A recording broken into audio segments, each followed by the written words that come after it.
My name is Corey Moore and I play basketball. Well, as a kid, I used to watch basketball games, play basketball games, so I found it a really interesting and fun sport to play.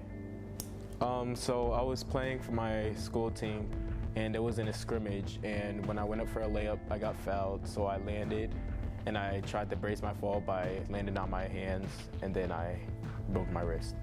This was my first major injury, so I just tried to get advice from the trainers, from my players, and try to seek comfort from them. To get back from my injury, I did physical therapy, which included hand exercises, arm exercises, wrist exercises, and stuff like that.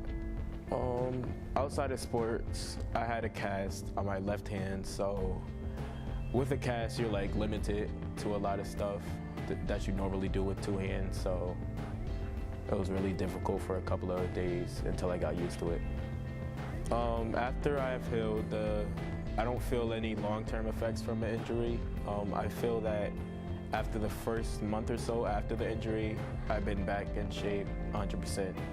My first couple of days back from the injury, I did kind of play basketball more cautionary than I do now, but I feel that with time, I got more and more comfortable. My family helped me by encouraging me, still making me practice with my right hand playing basketball so that I still wouldn't be rusty coming back, and even trying layups with my left hand with a cast on. My name is Patrick J. Triano, and I am one of the athletic trainers at Passaic County Tech. My name is Elizabeth M. Hewlett. I'm an athletic trainer here at PCTI, and I've been here for about 10 years. We have roughly around over 3,000 sign-ins, and that could be anything from just needing a Band-Aid, following up with us, to taking care of a previous injury, or just doing pre-practice taping or bracing or stretching, anything they would need prior to start participation. Well, there's a lot goes into it. Sometimes it's pre-participation stuff we have to do, like taping and stretching. Sometimes we have to do maintenance on injuries, rehabilitation. Sometimes there's injury evaluations, and then there's return to play protocols once they are injured, and then returning kids to injury with notes and stuff like that, communicating back and forth with nurses and coaches and such. So there's a lot that goes into it. Not as many, but there are a few. Usually there's 3 or 4 a year that are pretty bad that both Liz and I have to work together with. So we don't like to see them, of course, but they do happen from time to time. There's a lot that we can do. A lot of our job is recognition. So we try to make sure that obviously our playing surfaces are safe, the environment is safe, whether if it's too hot or too cold. We have methods to measure that, making sure that if we're going to go outside and we're going to participate, and how long should we do it in heat? How long should we have cold exposure? So a lot of our job is trying to prevent injury before it happens. In this day and age, with modern medicine, with the help of doctors and physical therapists, athletic trainers, everyone's working together to get the kid back on the field. So most of the time we do get the athletes back on the field. So one bad one we saw last soccer season was with an athlete that had a lower leg injury. He broke both bones, the tibia and the fibula, and it took a lot from Liz and I. Stabilization of the injury, calling EMS, notifying security, and getting that student athlete in the rig in a timely fashion, notifying the school, notifying their athletic trainer, their team physicians, and the parents about the plan of care and what we were going to do from there, notifying our team doctors as well to try to help expedite that student athlete when they got to the hospital. A lot of our injuries come down to concussion management. So we have a lot of concussions, unfortunately, and that's inherent with sports.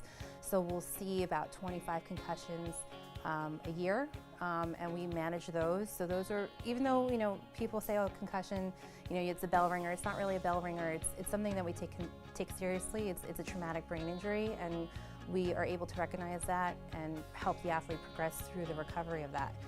So we really don't do a pre-screen. It's a matter of recognizing the signs and symptoms of a concussion. So if we have an athlete that we're watching on the field, a lot of our job is watching too. So as these athletes are running through plays or different series, we're watching body movement, we're watching their disposition, we're watching how they're interacting with each other, what type of hit they took, if it's something that we need to address and look at it a little bit further. A lot of it's also self-reporting by the athlete. Something may happen in practice that is not really seen. You can just get a whiplash and all of a sudden you have concussive effects. So sometimes it's not that big crash that you see that you're worried about head trauma. It could be the repetitive little tiny traumas that happen throughout a practice, or just a basic whiplash. And then they'll come in, they'll report their symptoms. Once they start reporting their symptoms and we have a mechanism of injury, meaning how the injury occurred, we then kind of go through our protocol of saying, okay, well, we could potentially be dealing with a head trauma, like a concussion, and that we need to follow through with a physician at that point. There's a protocol that we go through, and it was initiated by the state in 2008. We've been doing this here for over 10 years. Basically, when a concussion is recognized, we send notes and letters home to the parents. We let them know how to manage the concussion at home, but on top of it, they need to see their primary caregiver or a neurologist, depending on which direction the parent wants to go in. From there, we see them every day. They check off their symptom chart.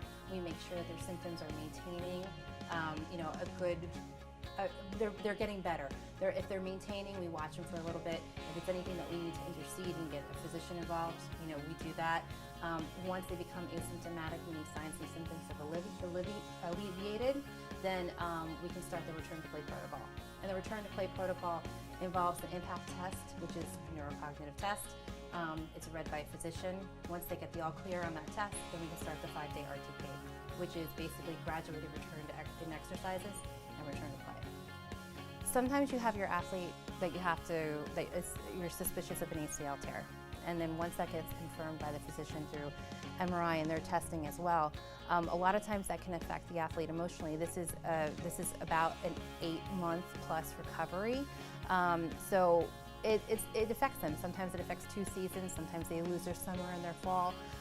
So if it's an athlete that's in the twilight of their career, it can definitely resonate with them. Maybe they're a senior who's lost their season. So a lot of times Pat and I work with these athletes, we talk to them, we see where they're going with it, we give them positive reinforcement. After their surgery, they work with physical therapists, but they also come in here and they work with us, and they're able to still connect with their team. And just because they had a surgery doesn't mean that they're not on the team anymore. We still let them know that it's their job to go into recovery and get better, get faster, get stronger from that injury.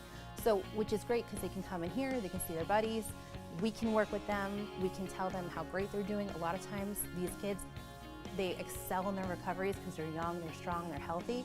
So that's like the fun part of our job. We don't like seeing them get injured, but we like getting them back on their feet. So whether it's just a minor ankle sprain or they're recovering from an ACL, we're part of that, and we see them every day, which is great. Doctors see them here and there. Physical therapists see them every couple days, but when you're a student athlete here and we get to see you every day, that's what's the best part of this job, because we really can see them progress.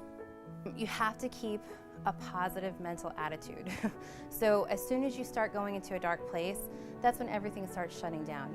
If you start feeling like you're going into that dark place where you're a little despondent, a little hopeless, obviously one, you need to talk to someone. You have to reach out to either your coach, a friend, your parent, Pat or I, and then we talk it out. There is going to be a little bit of sadness that occurs with these injuries because it's a realization that, this is either a season ender or I can't finish out my career here at the high school. So as soon as you start recognizing those signs and symptoms, talk to someone, reach out to someone. If there's another athlete on the team that's gone through it, then, talk to them, see what their experience was. But the more positive and the more hopeful you stay in this process, the easier it is to recover and bounce back.